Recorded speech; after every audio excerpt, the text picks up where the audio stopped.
Welcome to this episode of the Legal Paige podcast. Today's guest is Tiffany Williams with Tiffany Photography.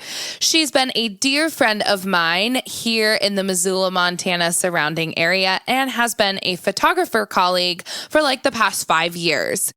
Tiffany actually second shot a wedding with me back in the day, many years ago, which is how we originally met. So it's a true joy that she is here as a guest on my podcast. Tiffany is based out of the Bitterroot Valley, which is just south of Missoula, Montana, for all of you who are not from Montana or don't know Montana very well. She owns a photography studio that is a brick and mortar, but she also does on-location shoots around the beautiful Montana landscapes. In 2017, Tiffany transitioned from a business that was mostly providing online digital photography services through online galleries to now more of a brick and mortar studio environment. Thus, she went from what most photographers know as a shoot and share concept photographer, where they give just all their high resolution digital files, to an in-person print sales concept photographer. She is here to share her experience and tips with you, and I am so excited about what she is about to talk about. You're listening to the Legal Paige podcast, where we chat about life and business with a legal twist. I'm Paige, attorney and photographer helping online businesses and creatives tackle their business dreams without breaking out in hives. No more legal mumbo jumbo. This podcast features simple, bite-sized advice that'll have you legally legit in no time. Are you ready? Let's get started.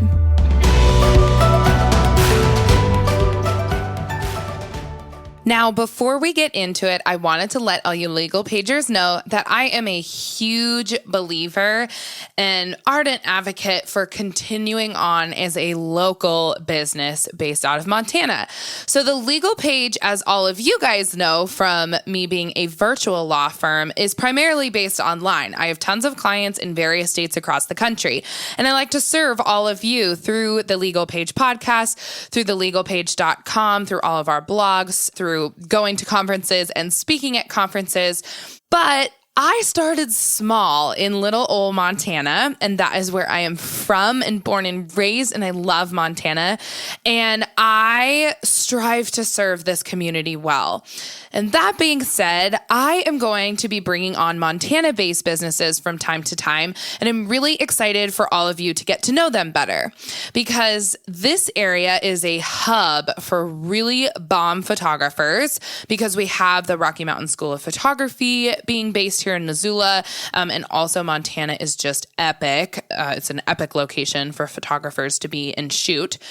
And Missoula is actually starting to become a hub for tech startups. So we have lots of really amazing, thriving, successful businesses in the Missoula and surrounding area. So we have a thriving economy, and I just really want to ensure that I'm giving back to my roots and featuring some talented Montana peeps on this podcast. So please support them, welcome them to our Legal Paige community with open arms. And I know you're all amazing and we'll do that. And I promise you, you're going to learn a lot from them as well. Alrighty, let's get to this episode. Hello, Legal Pagers. Thank you so much for tuning in today. I am overjoyed that my friend Tiffany is here to talk all about transitioning from an online business to a brick and mortar business. Tiffany, welcome to the podcast. Thank you, Paige. This is so much fun. I've been listening to you, and I just love your podcast. You kind of take things that people might find kind of dry, like legal and behind the scenes business stuff, and you make it interesting. So I applaud you. Well, thank you so much, Tiffany. I told everyone a little bit about how we met in the intro and how we have continued to stay colleagues in the Missoula and surrounding area for the past few years. And I love what you have been doing down in the Bitterroot Valley with your brick and mortar business. So I would love you to introduce yourself to all the Legal Pagers listening, because we got people that aren't in Montana, and tell them what you do, why you do it, and kind of your story on this transition. Okay. Well, so, we've shot a wedding before. I was your second shooter, and I've just been in the business for about 5 years. I really started as a photographer just to add some income to my family. I was happy making like a few $100s a month. That was kind of, when I first started, that was kind of my goal. And I just needed something to bridge a financial gap because I wasn't working. I was a stay-at-home parent. And from there, it has really transitioned into a thriving business where I work the hours that I want to work. I make the amount of money that I feel comfortable with. I'm able to still, really invest in my kids and also just create something for families to have on their walls that is beautiful and that reminds them of this really important time in their lives. So I'm just really happy with where my business has come in 5 years. Oh, that's phenomenal. I love that you're able to bring together not only your passion for building a thriving and successful business as to what thriving and successful means to you, how it can help you continue to be a phenomenal mom to your kids and a wife to your husband. But how did this all, you said, you started with just a couple $100s, which is where most people start, to be honest. Like, that's where I started. Let's side hustle the crap out of this and figure out how we can start adding more income into our daily lives. I started out by, having a full-time job and then just having this photography income on the side. And then you kind of were able to maneuver that. And what kind of sparked your interest into transitioning from just this couple $100 extra a month with primarily digital online photography services to making this a full-blown, brick and mortar business? Yeah, for sure. So I guess starting out, I really wanted, my focus was on staying home with my kids, and I really wanted to just kind of do something, a few shoots a week on the side. I didn't really care how much money I made. And so I priced my photo shoots really low because my goal wasn't to make a whole lot of money. My goal was to provide a service that people would be happy with.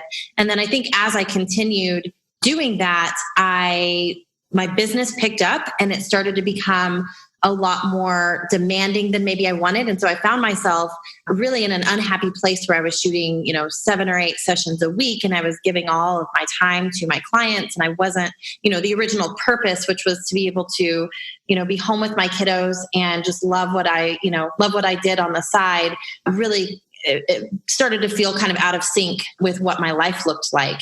And so I started to think about some other ways that I could, continue to make the income that I'd grown comfortable with, but without spending as much time, in front of my camera and behind a computer and giving up that time that I had with my kids. And so there were a lot of different ways that I started to think more about prints over pixels. And that was kind of the philosophy that I adopted.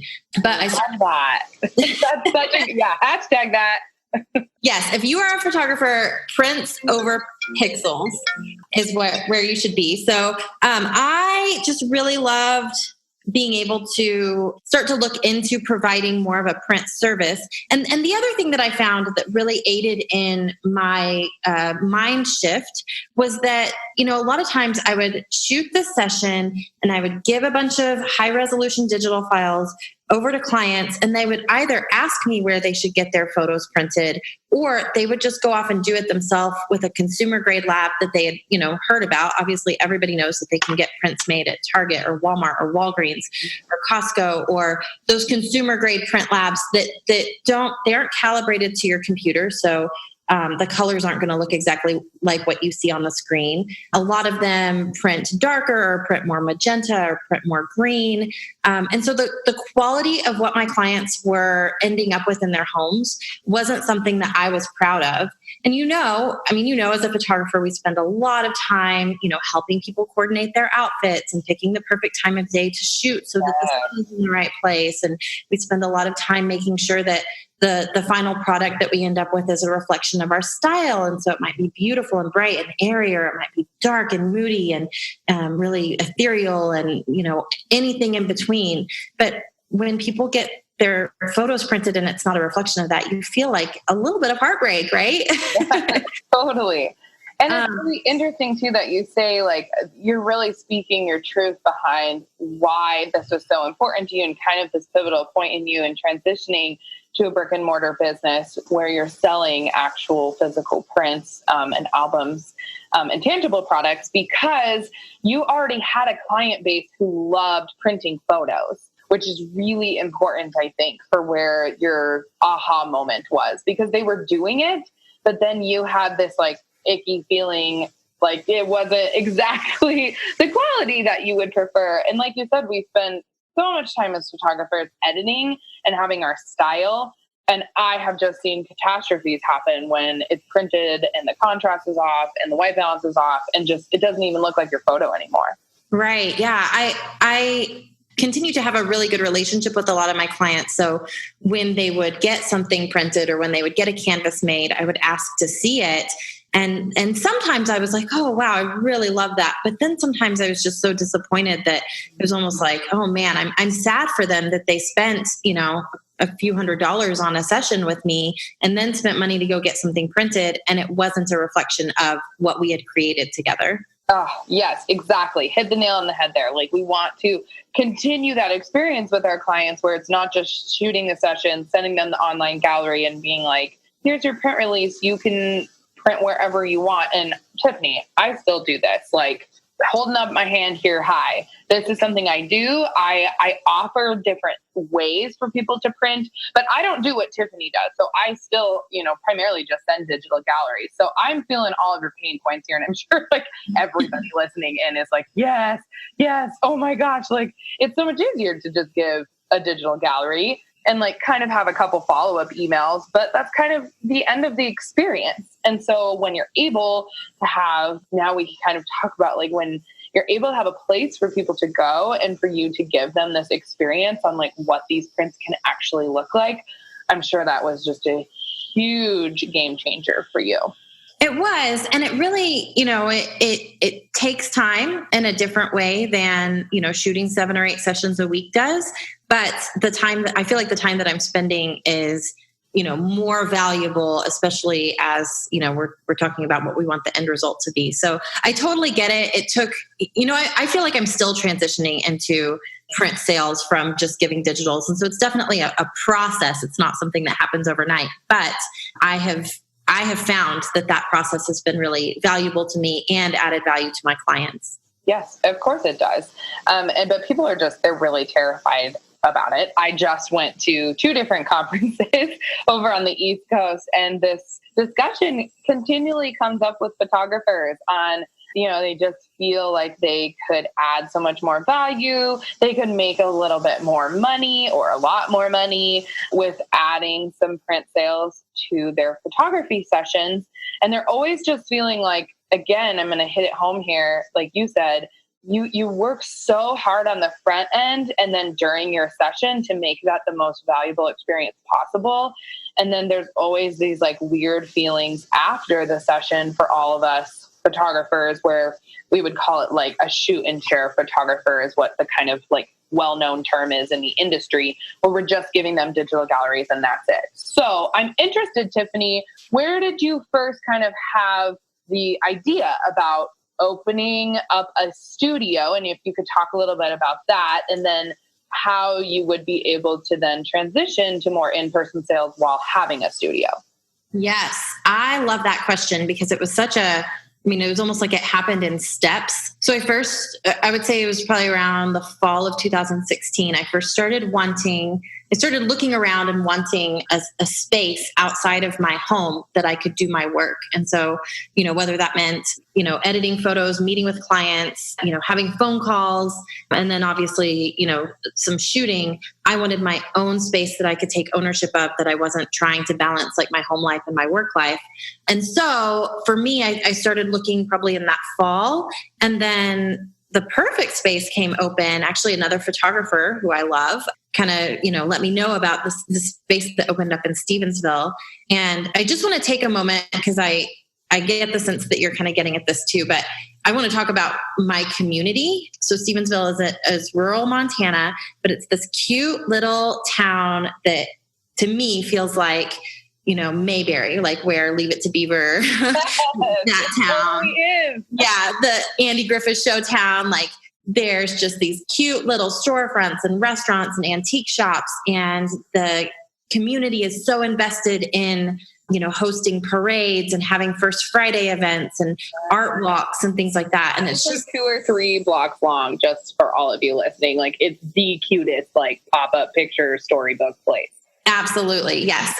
And kind of demographic wise, there's about 2,000 people who live in the town of Stevensville and about 10,000 people who live in the zip code. And so a lot of that is rural farmland, farmers, ranchers, people, who work in agriculture. And so I just really fell in love with the idea of having a little shop in Stevensville because I love the community and I love how invested people are in each other here.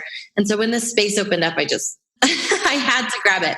But I was also in kind of this, transition that we've been talking about where instead of everything being done kind of, on site during the session, and then other than that, behind the scenes on my computer and giving, digitals in an online gallery and kind of never seeing my clients again after that, I really wanted to craft an experience where they could come in and we would do their session in the studio if that's what we were doing, or we would, go off site. And then 2 weeks later, they would come back and they would see their images and they would know that, purchasing something was part of the process. And they would have my assurance that what they end up with on their walls is going to be, it's going to get my stamp of approval. They're going to see it before it arrives at their door. They're going to, not order it from a consumer lab, but they're going to order it through me. And so I just really wanted, start to finish to be a part of that experience to the point that they're hanging something on their walls. I'm a part of that. So. Oh, well, yeah. So you have your studio then as a studio. So you shoot sessions in it, correct? I do shoot sessions in it. And I also, if a family wants a session out in our, beautiful Montana environment, like I absolutely do that too. So, but this helps me be able to shoot for those families that have, are in the stage where they're about to welcome somebody new into their family. So we do maternity shoots, then we do newborn, and then I have a 6-month session that I offer, and then a 1-year session. So yeah, really kind of that love, marriage, and baby carriage time of people's lives is kind of what I shoot. So wonderful. And being able to offer both, you can also, there is this huge need in Western Montana that a lot of photographers don't have studios anymore, probably a need throughout the entire US, but because you and I know this area so well, there is a huge need for it because everyone loves shooting outdoors in Montana. If you guys haven't been here, you should come. It's the most beautiful place on the face of the planet. That's why they call it the last best place and big sky country, people. So make sure you get here. And it's stunning. But in reality, Montana's super bipolar, the weather is. And so how awesome for you to be able to offer a place for people to go, because people always ask me, is there an indoor place we could go because baby's sick, or I'm not sure about baby outside, or I really don't, I want kind of more of an in-home session, indoor look. So you were able to give that to clients as well. Yes, absolutely. So we have the studio part of it. So you were able to add that by purchasing this brick and mortar location in Stevensville, Montana. But back to kind of more how you were able to transition from digital, primarily all digital sales, to now some in-person sales with tangible products. What did that process look like for you? Was it also kind of step-by-step? Yeah, it really was. And I feel like I'm maybe still in those steps, but I had kind of this clientele that was expecting digital images and they were expecting to be able to, order them anywhere. And so I really started to change my communication to where I said, I don't want you to walk away with a USB or a, folder on your computer full of digital images. My goal is to give you something that will go on your walls. And so that started to become my communication with my clients. I think it started there, where they were kind of seeing this transition from, hey, we're going to do your session, you'll get a gallery, I can't help you out beyond that, to I'm going to help you create something that's so beautiful that you will look at every single day and will be a living thing in your home and not just a bunch of, digital images on a computer. I do think that my clients still expected digital images. And for good reason. I mean, right? Like if you analyze why people want digitals, it's to share on social media. It's to email them to your mom. It's to, maybe make like a little announcement or a Christmas card or whatever. Like those types of things are things that I feel like my clients should still be able to do. So I started communicating that I will provide low resolution digital images that will not be sized perfectly for getting like a large canvas made or a large print made, but they will be sized perfectly for sharing online.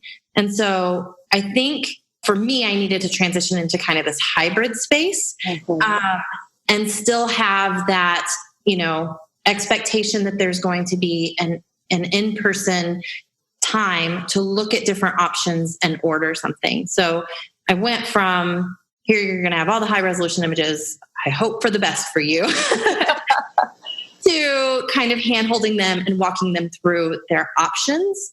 Another thing that I started to do just to encourage print sales was I included a little gift card that said you have a 25 or 50, depending on what they booked with me. But you have a credit toward print sales. And I think that I've only had one person since I started doing that who just said, okay, I'm spending just this $50 or whatever. And then I'm walking away. Like, I think that when you start doing print sales, you need to price things appropriately for what they're getting. And so, they could get a handful of 4x6s and 5x7s, or they could get some really good high quality, larger prints. Because as you know, a 4x6 doesn't look very good on a wall. It would be very tiny on a wall. So my most popular size is a 16x20. So that's usually what people get, or they get something even larger. And once they see their options, they make that decision. So I know that some people jump from shoot and share to just straight in-person sales, and that didn't feel right for me or my clients. And so we kind of do a hybrid. Exactly. You have to know what your clients want and what you're comfortable with giving them. This talk about in-person sales is always, there's various ways to do it. And I just want people tuning in to be like, there's not a one, stop solution to like how you should do, tangible product sales. There's no right way to do it. And I've talked to multiple people, and Tiffany, everything you're saying is like, I'm having these aha moments. I'm like, oh my gosh, that's such a good idea. And other people, I'm like, man, that's such a good idea. So you guys, there's no one way to do this. And it's what's best for you and your clients. I love that you still give digital images. I do this too. I just do like more after wedding preview parties. That's kind of how I do in-person sales. But I don't do them as much as you do. I also know though, however, like running into somebody at Target, I remember this like 3 months ago, I like ran into one of my clients that Tiffany, Montana, like we have our clients and then they ask us back year after year. We continue this life stage with them. And I have shot this particular client probably like 5 to 8 times, and like family members have come and family members have been added to their family. And so I love taking photos of those various stages in life and capturing those memories. But the one thing she told me in Target is she was like, Paige, I need to print my photos. Like, you have shot this many sessions for me and they still live in my online gallery. Mm-hmm. And I'm like, yeah. So I learned that the need was there, not just for my wedding clients, but also for these other people, because while you said like they do value those digital files because people want to post on like social media, that's just a given nowadays. Because people want, they want that instant, like, let's share with the world moment. Yeah. Share with their mom and dad and share with all of the family members that they have. But then they kind of forget. And I think it's forgetfulness. And I think it's also, it's not the word laziness isn't the word. I think it's just like they don't have time. And they have a lot of other things they care about besides they want to, like they have this deep rooted desire to print these beautiful photos that they see in the online gallery and put them up on their wall. But I'm sure you've experienced this too. Like they don't know where to go. They're terrified that, if they print them, they are not going to be a good quality like they see on a Retina, Mac, Apple screen. They aren't going to know how to frame them. They don't know what frames are good. They don't know how to then put them on the wall in like a desirable, beautiful, aesthetically pleasing manner. So there's like all of these steps. And if we can take those steps out of the minds of our clients and just do it for them, you're adding such a service to your photography business and aiding your clients with this huge need and pain point that they have, instead of making this like such a salesy experience, right? Right. Totally. Yeah. So how have you experienced, transitioning away? Because I think that's a big, it's this weird feeling for us photographers. We just want to like give them everything. We want to give them all the photos because they're so beautiful. And people always say to me, like, I don't want to be salesy.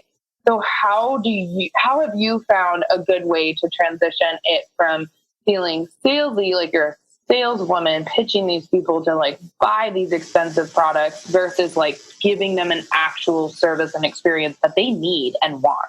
Yeah, definitely. Well, I would say, for starters, some of the things that we've already talked about, I don't think people have to have a studio or a beautiful space to do this. I think you could do it at a coffee shop or in somebody else's home. But I think for me, being able to invite people to enjoy, this cute little town that I love and go get a coffee next door at the cute little coffee shop, and then come in and sit down with me and just see some options. Well, I guess, first of all, I start talking about this the first time somebody inquires with me, and it is part of the conversation the entire time I interact with them. And so, I'll ask questions before the session, like, hey, why are you booking a family photo session? Tell me what goals you want to see from this. What are some products or some things that are tangible evidence of this time of your life that you'd like to see in your home? So I ask those questions when we're out. And we're doing a photo shoot, especially if it's a family session and we're walking around outside and enjoying the beautiful weather and everybody's in a good mood. I like to talk about, as I see something, I'll say something like, man, that one was so great, you guys. I think that's the one that's going to, be the big print on your wall or something like that. And so it's just part of the process the entire time. And in 2 weeks, when I invite them back to my studio to look at their images, I'll have their photos, on my computer screen. We do like a little slideshow, and then we go through each image and they tell me what they loved. And then we talk about ways that they can see, different types of products that they can get. So they could get a flat print and frame it themselves. They could use my printer, and I have my framer. And I have samples of that for something really unique. They can do an album, and I let them hold the albums and touch and feel them and flip through them.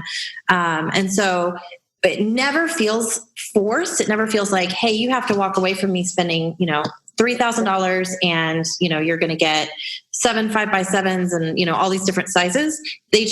I'm just presenting them options. And so that can mean whatever they want it to mean. It doesn't have to mean I'm not ever pushing anything on them.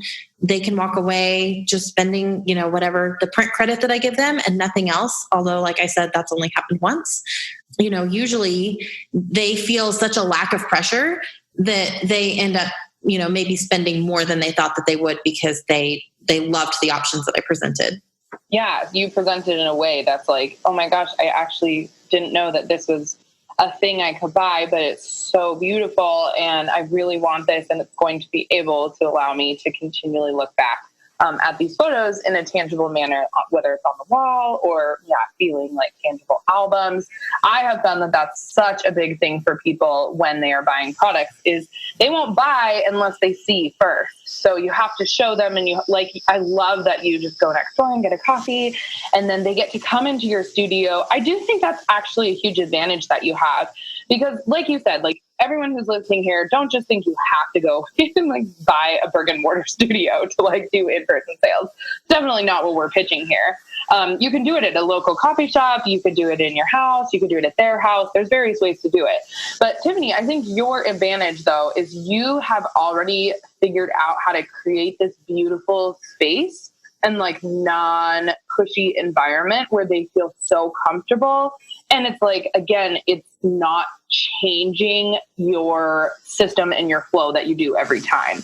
because you have it in your studio, you have a process, you use the same, screens, and you use the same projectors or whatever you have, you lay things out the same way. It's just like this well-oiled machine that you have, where then it doesn't feel like a sales process. You get to spend way more time like getting to have this know, like, and trust factor with your clients that are coming in, and just to like have a really good sit down where they can see their images in a new way versus many of them. I don't know what the stats are. That'd be really interesting. We should look this up. Like what the stats would be for people who just look at it on their phone. Because I think people really don't even sometimes go look at it on a desktop. I think people like look at their online galleries on a phone, and that's like the only version they see their photos on. So when they can see them like on a screen, and how you probably put them together, like in a beautiful wall art gallery for them, and then they can pick and choose photos. And when we have these systems in place as photographers, again, it's this service we're providing for them.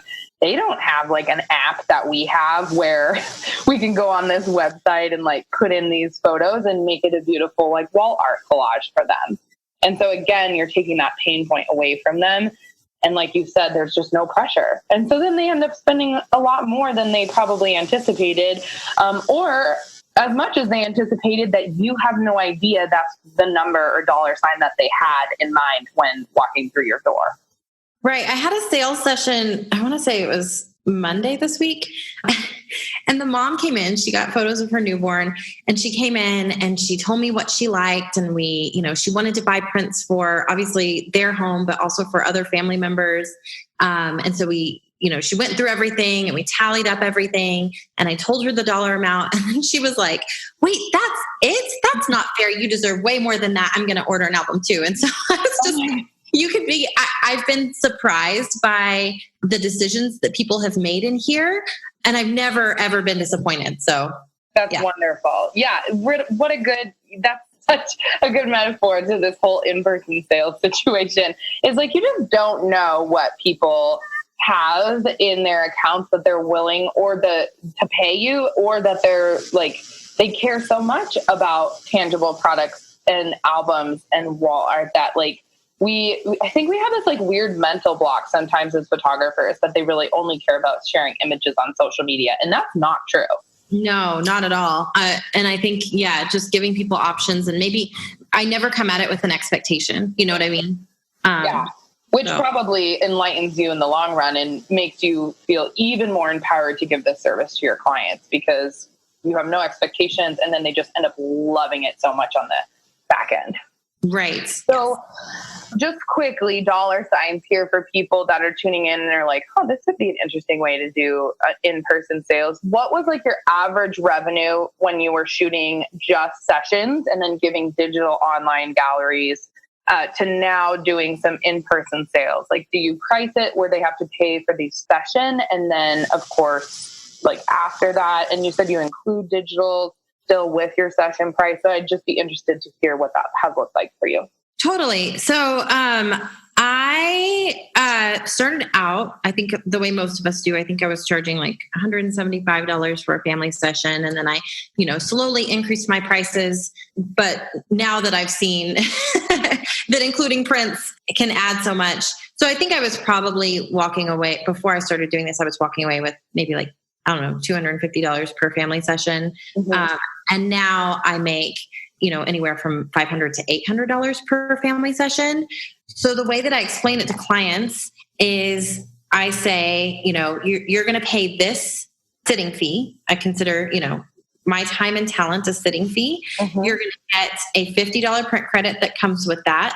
And then and then you're going to come into my studio, and we're going to select some things that you would like, some tangible products that you would like from this session. And I go ahead and I give them all the information up front. So they know what my print prices are. They know my average sales number, what my average sales number is. They know my most popular products, so the things that families like them are buying. And then we've taken care of all of that from the front end. And so then we're able to just enjoy our time together as we're out shooting and making that a really comfortable environment. And when they come back, they know they already know or have an idea of what the options are.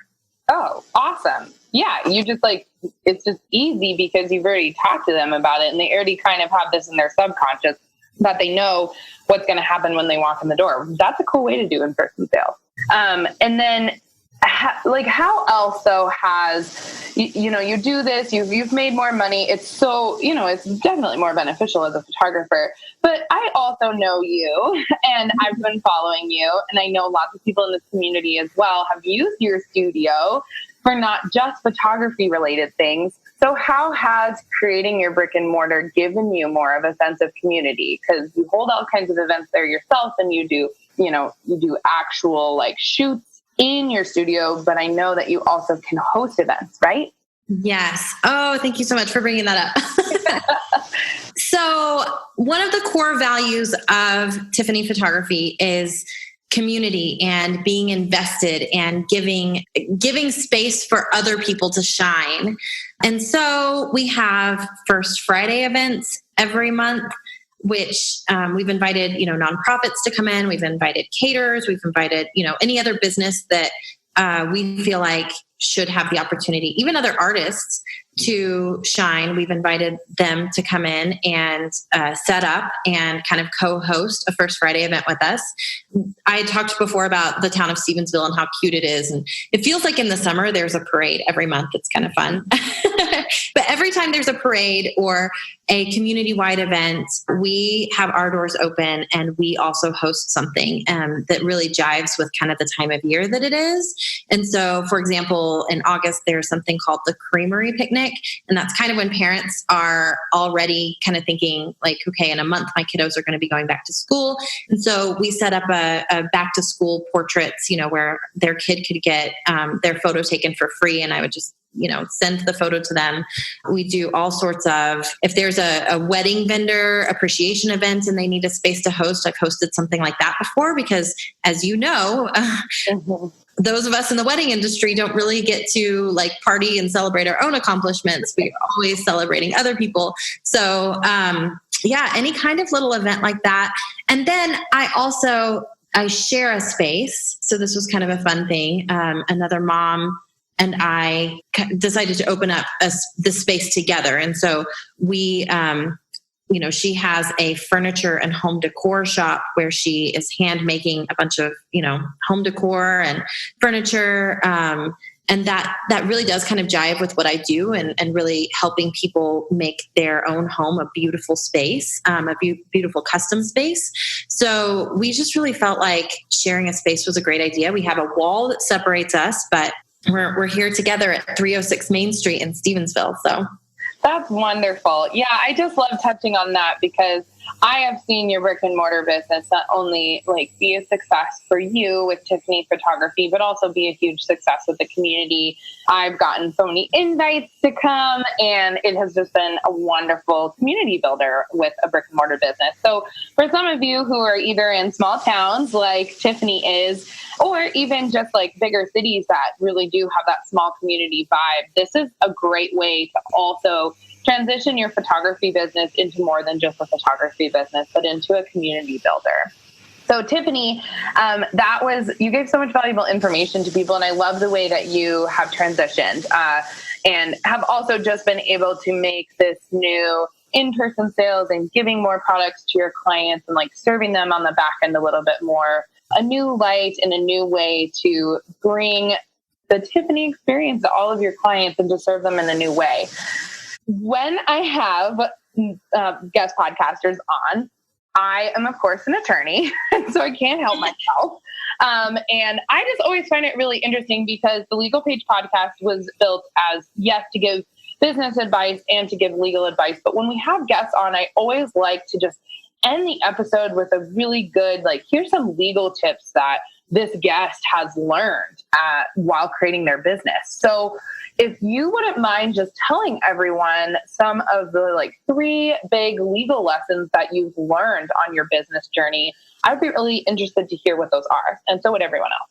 Well, I appreciate that, Paige, but to be honest, so much of what I've learned from you, and we've talked about this before, but my husband is also an attorney, but he does criminal defense. And unless I get in some kind of trouble with the law on the criminal side of things, he's not much help to me. So I so appreciate everything that I've learned from you and, your Instagram videos and your Facebook page and everybody out there listening. Paige is such a valuable resource. I can't believe that she provides, all of the information that she gives for free. And so just right back at you, girl. Thank you so much for your help. So sweet. So I will say, these are some things that you've touched on in past episodes, but when I was, deciding to open up a brick and mortar business, I really had to look into the regulations of my local governing authorities. So I had to, figure out what it would take to have a business in the town of Stevensville. I had to look into, the county codes and regulations and things like that.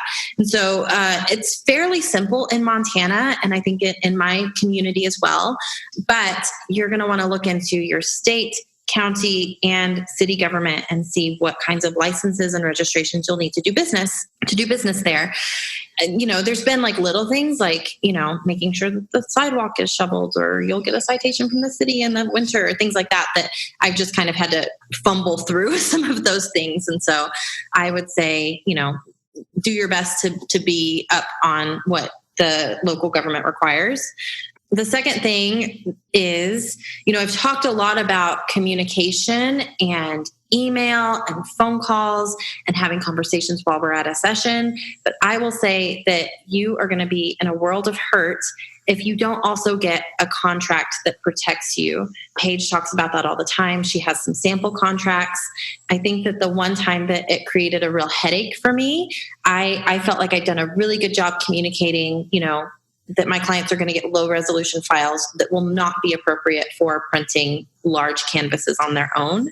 But I had a client who said that she still didn't understand what that meant. And she kind of came back to me frustrated because I hadn't done a good enough job explaining that and making her sign a contract that said that she understood that. And I never want to create, I obviously never want to create legal headaches, but I also just don't want to create frustrations for clients. And so I didn't do a good enough job protecting myself and her, and she had a different expectation than what I was offering. Mm-hmm. So yeah, being able to point out those very specific things, Tiffany hit the nail on the head there. I mean, I preach this and I've talked about it in other episodes before, but again, I'm going to hit it home here. Tiffany has very specific things in her contract now that also allude to them being able to buy products after the session, and then what her low resolution files are just for social media means. And so now, Tiffany, you've been able to really figure out how to best explain that when you send the contract to begin with. So it's like you said, communication at the beginning, so that there's I just like to call it sticky situations. It might not be a legal issue, but again, it's just creating frustration. You don't want that to happen because it dwindles the whole experience as a whole. So yeah, protecting yourself with a contract or a couple contracts. And I'm just going to let people know now, I'm not going to go into them too much.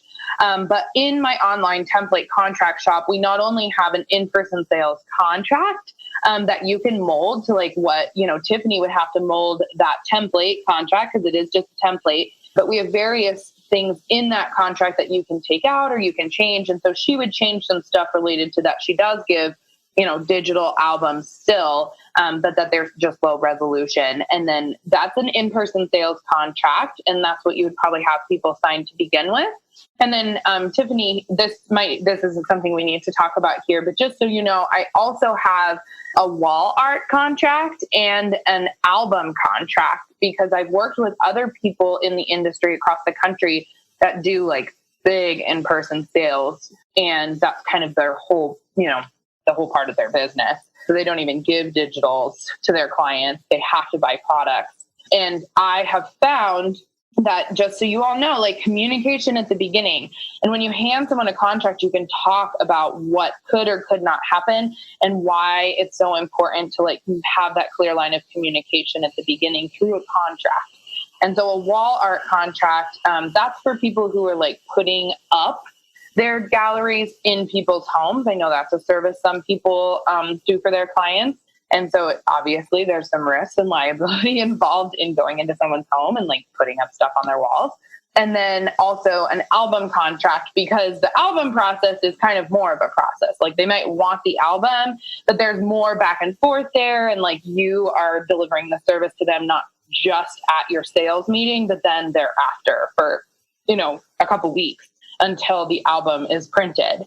And so you just don't want there to be a client issue where they're like, I thought I liked that spread in the album, but I guess I don't now. So you just need to make sure you've got that final approval and all your checks and balances figured out for albums. So yes, thanks for pointing out contracts. Sorry, I just went on a tangent there, but those are all of the in-person sales template contracts that we have right now available for people listening. And the last one that you had was related to kind of building a team. Yes. Okay. So by now, 5 years into business, I have been working with, I have a custom framer. So I have somebody who makes barnwood frames, which is really popular around here. Ah, cool. I needed to know what constituted an employee and what constituted an independent contractor, and what I would need from independent contractors in order to be able to work with them in a way that the federal government approves of. So I will say, and you have done a whole podcast on this already, so I'm not going to go too much over it, but really know what the differences between an employee and an independent contractor are, and what you need to get from them kind of from the front end to work with both. You're going to need your 1099.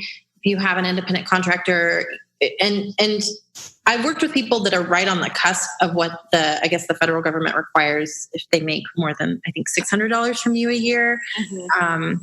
You need to document that with a 1099. And so I've worked with people who are right on the cusp of that.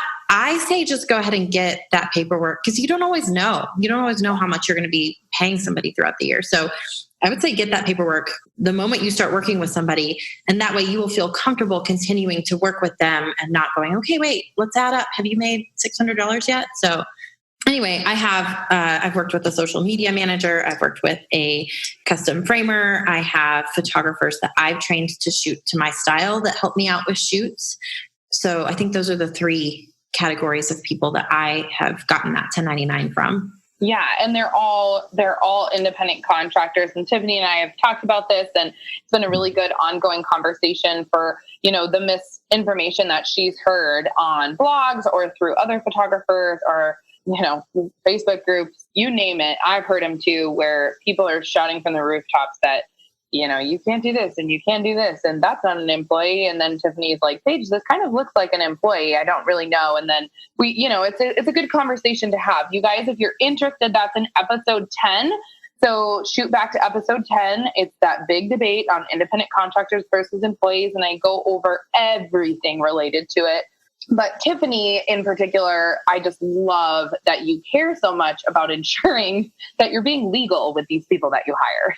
So I think that's the big tip we can give people is like, don't just willy-nilly hire someone and like pay them. And then like, that's kind of the end of the story. Tiffany always gets a W-9 from them just to make sure she has their information so that when they hit over that $600 benchmark, she can ensure that she's doing what she needs to do on the back end, which is sending them a 1099 at the end of every year. You have to do it by January 31st so that it is documented and recorded by the IRS, federal government. So that's enough about that. That's a whole episode. So people go listen to that. You have been phenomenal, Tiffany. Thank you so much for coming on. I know people are probably going to have lots of questions for you about how you're kind of doing a little bit of both with digital sales and product sales and starting a brick and mortar business, and people who maybe have this urge to do so. So when they have these questions, where can they find you? So I try to be pretty active on Instagram. I love Instagram. My Instagram handle is Tiffany, and it's Tiffany with a Y at the end, photography, MT like Montana.com. And I just added that so that people also knew that was my website. That's perfect. But everything is spelled out, and that's where I am on Instagram. I have a Facebook page. I have a website. But if you want to interact with me, I would say I I would love to hear from you on Instagram. Shoot me a message. We'll become friends. Tiffany's wonderful, you guys. She's a valuable resource for all of you that are interested in this topic. And of course, we will link her like crazy in the show notes for this episode. I will be linking her like crazy on Instagram as well. So just follow those links and go find her and follow her and ask her all the questions. Tips, thank you so much for coming on. This was a true joy for everyone listening. And I could just dive deeper into like 80 million of these topics that we talked about. So we may have to have you back on, but I have appreciated your time with us today. And yeah, just thank you. I wish I could give you a hug right now. Thank you. We'll have to go get coffee at Cafe Dolce sometime. We will. Just so you know, we are big huggers and like in-person people here in Montana because this is the small town vibe. So Tiffany and I feel a little bit weird, like just talking virtually. Right. So anyway, Cafe Dolce is this really cool place that we all like to go get coffee at in Missoula. So there's a shout out to our favorite restaurant. All right. Well, everyone, thanks for tuning in. We will hope to see you next week, and you can listen in on all of our various platforms. So thanks so much. See you later. Bye. Thanks so much for listening to this episode of the Legal Paige podcast. See, I told you being legally legit isn't so scary. Be sure to visit thelegalpage.com for all show notes. And it would be super awesome if you could head over to iTunes and leave a review. Last but not least, don't forget to join my free Facebook group for unlimited legal and biz Q&A. Chat soon, Legal Pagers.